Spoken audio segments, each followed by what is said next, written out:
Bonjour, aujourd'hui je vous propose de découvrir cette enceinte portative qui est proposée par Monster Cube, c'est le nom de la marque, et le modèle est Flyer. Donc on la trouve dans un emballage qui est plutôt bien designé.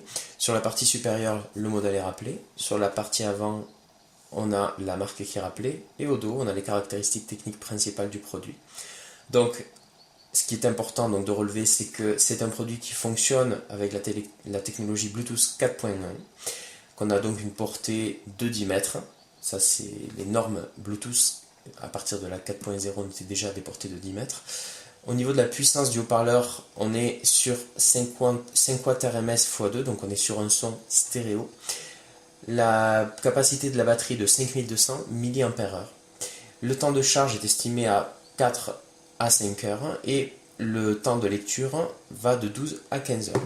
Ça, c'est pour les caractéristiques du produit. Dans l'emballage, on va trouver une notice qui est écrite dans différentes langues, à commencer par l'anglais, et on trouve un petit peu plus loin la traduction française, qui est assez approximative, avec pas mal d'erreurs d'orthographe et de grammaire. Voilà.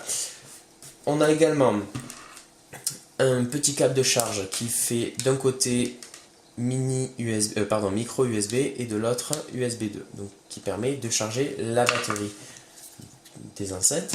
Et enfin, on a un câble jack 3.5 mm qui va permettre de diffuser la musique dans les haut-parleurs des enceintes directement en le connectant au téléphone si on est à court de batterie par exemple, et que l'on veut pouvoir continuer à utiliser ces enceintes portatives. Donc, au niveau du produit en lui-même, alors comme vous pouvez le voir, on a un design qui est plutôt bien fait. L'appareil, moi je trouve qu'il est plutôt joli à regarder, avec de bonnes finitions.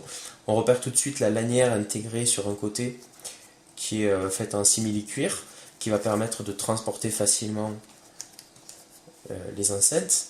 Et on a sur la partie supérieure les fonctionnalités de base du produit. Alors en termes de fonction, on a la touche M qui va permettre de basculer entre différents modes de lecture, parce que ce produit donc peut lire l'audio de n'importe quel périphérique connecté en Bluetooth, mais est également doté d'un port micro SD qui va permettre donc de lire de la musique contenue sur carte micro SD. Donc en appuyant sur ce bouton là, on va pouvoir basculer entre la lecture sur carte micro SD et la lecture via Bluetooth.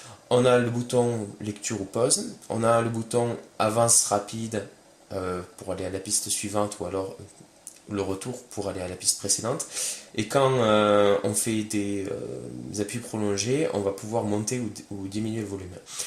Le bouton en forme de téléphone va permettre pour la première utilisation d'appairer l'appareil avec son téléphone portable, et pour les appels que l'on peut recevoir avec son téléphone, ça va permettre de prendre les appels, raccrocher ou rejeter les appels si on maintient appuyé ce bouton pendant 3 secondes. Voilà.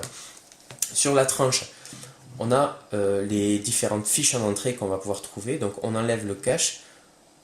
C'est plutôt sympa d'avoir un cache en caoutchouc pour éviter d'avoir les fiches apparentes. Ça permet de limiter un peu les dégâts qui peuvent être occasionnés par des projections d'eau. Donc tout à gauche, on a un switch on-off. Juste à côté, on a la fiche femelle micro USB qui va permettre donc de recharger l'appareil. Ici, on a un port USB 2 qui va permettre en fait non pas de charger l'appareil, non pas de lire de la musique contenue sur clé USB, mais qui va permettre d'utiliser cette paire d'enceintes comme une power bank, c'est-à-dire comme si c'était une grosse batterie. Lorsque par exemple on a son téléphone qui est à court de batterie, on va le raccorder directement aux enceintes Monster Cube, et ça va permettre de charger la batterie de son téléphone. Voilà. Juste au-dessus, on a un emplacement pour carte micro SD. Alors je précise que pour pouvoir lire de la musique sur carte micro SD, il faut être en FAT32. Et les musiques, les morceaux, les fichiers, pardon, doivent être à la racine de la carte. Et enfin, on a la fiche auxiliaire que l'on utilise avec ce câble que j'ai présenté il y a quelques instants. Lorsque par exemple on veut passer directement par une connexion filaire, ça peut être pratique lorsque les batteries des enceintes sont à plat. Voilà, alors tout de suite je vous propose de faire une petite démo, ce que ça donne. Donc l'appareil, là il est en position marche, donc je l'ai directement appairé avec le téléphone, ça s'est fait à quelques secondes, j'ai même pas eu besoin de rentrer de code PIN. Si jamais ça vous est proposé, c'est le code PIN c'est 0000. En règle générale, quand on va dans les options Bluetooth, on voit apparaître un périphérique qui s'appelle Flyer. On clique dessus et il va s'appairer automatiquement avec le téléphone. Donc là, je suis avec mon téléphone et je vais simplement faire de la diffusion de musique. Et je vais vous laisser un peu constater le rendu. Donc là, je mets en lecture. Je vais quand même passer sur un début de morceau.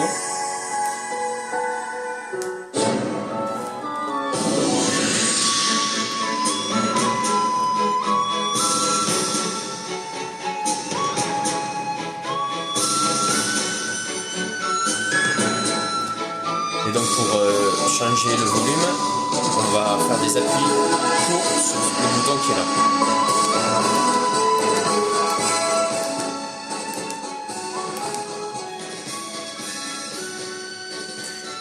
Donc il y a deux manières de régler le volume. D'abord sur l'appareil et ensuite sur le téléphone, puisque le téléphone va pouvoir envoyer le signal avec une certaine intensité sonore qu'on va pouvoir paramétrer avec les touches plus et moins. Donc si on veut le rendu sonore maximum sur ces petites enceintes, il faut d'abord être sur le volume max du téléphone et après se positionner sur le volume max de l'appareil. Ce qui n'est pas forcément une bonne idée si on veut avoir une bonne qualité sonore, parce qu'on a quand même un petit peu de saturation quand tout est à fond.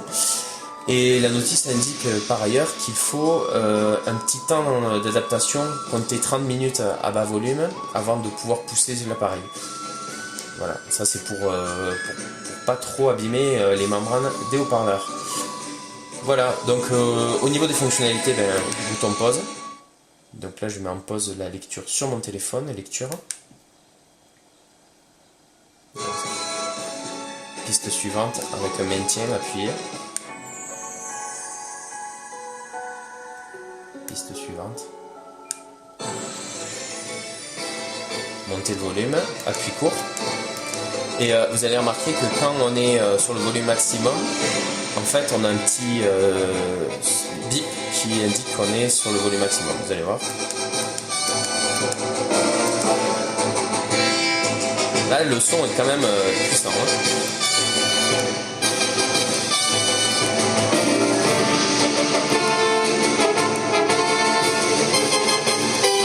C'est très fort.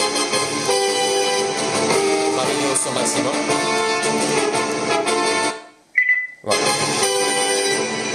Là je mets pause, vous avez pu entendre ce qu'on avait au niveau du rendu quand on était sur le volume maximum. Donc un rendu sonore qui est quand même de qualité et avec quand même une bonne restitution des bas médiums.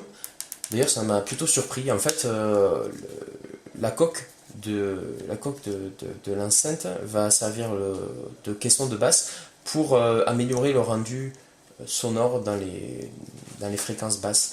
Et on a quand même un bon rendu sonore, hein, que ce soit dans les aigus, dans les hauts médiums, dans les bas médiums. C'est relativement satisfaisant. Après, quand on veut par exemple basculer entre la musique dans son téléphone et sur la musique contenue sur une carte SD, eh bien je vais vous faire un petit peu la démo, puisque là j'ai une carte micro SD donc de 64 Go. Alors la notice précise qu'on peut mettre que jusqu'à 32 Go, c'est faux, hein, puisque là je vais vous montrer en direct sur une carte 64 Go, ça fonctionne sans problème à partir du moment où elle est à x32. Donc je remets en lecture tout à l'heure, lorsque la musique que j'étais en train de diffuser sur mon téléphone. Je vais peut-être baisser un peu le volume. Et donc je vais insérer ici, dans l'emplacement qui est prévu à cet effet, la carte micro SD. Voilà. On entend le petit signal qui indique un changement de mode. Et si je veux basculer entre les musiques qui sont dans ma carte, et bien j'ai tout simplement à maintenir appuyé les boutons piste précédente, piste suivante, et là je suis directement sur ma carte SD. Donc le téléphone, là je l'utilise plus.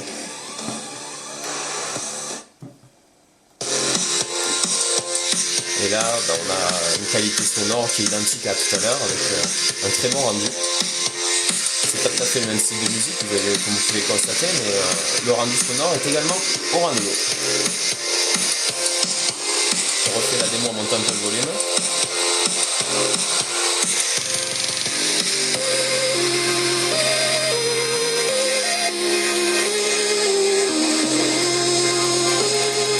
D'ailleurs, on a la boîte qui se met à vibrer. On a vraiment un bon rendu au niveau des voix médiums. Voilà. Donc là, c'est pour la démo, je pense avoir fait le tour des différentes fonctionnalités du produit. Donc je rappelle, il s'agit du modèle Flyer proposé par Monster Cube, un appareil qui pour moi propose un design assez réussi, avec une bonne finition. La sangle est de qualité, plutôt utile lorsqu'on veut le transporter facilement. Et ce que j'aime bien avec ce produit, c'est la possibilité de pouvoir mettre une carte micro SD avec ses musiques à l'intérieur. Ça permet d'étendre les possibilités proposées par ces enceintes. Voilà, et on ne se contente pas simplement d'une connexion Bluetooth avec son téléphone portable, ou on ne se contente pas simplement d'une connexion filaire en jack 3.5. On a aussi la possibilité de lire la musique d'une autre façon. Voilà, je vous remercie, je vous dis à bientôt pour un autre test.